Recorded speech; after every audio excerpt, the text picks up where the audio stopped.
Мы открываем такую маленькую библиотеку, которая будет потом, естественно, расти, но надо сделать сначала первый шаг. Вот эта библиотека, она создана, используя местные материалы, то есть это бревна сосен, которые характерны Ингушетии, горной Ингушетии.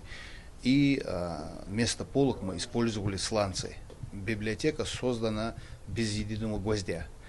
То есть все, что вы видите, оно держится за счет своего веса.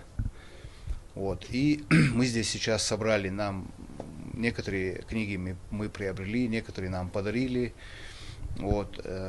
Здесь собраны именно те материалы, книги, которые связаны с историей нашего народа.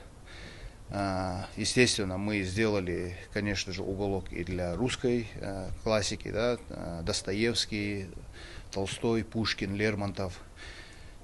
Также есть несколько книг зарубежных авторов.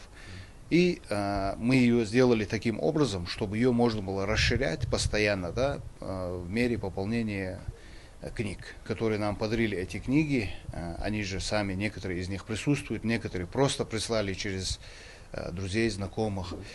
Эта библиотека, она открыта в честь мецената, который все это спонсирует, всю нашу работу, в честь Микаила Савурбековича Гуцериева. И она будет называться в честь него. Мы создали эту библиотеку чисто для наших ребят, которые у нас здесь учатся, для наших будущих каменщиков-реставраторов. Так как наша работа связана с историей нашего края, они здесь могут черпать информацию. И у нас после 6 вечера есть много свободного времени. Азартные игры у нас тут запрещены. И ребята там делают из камней арт-объекты. И мы хотим, чтобы они совмещали это с чтением книг.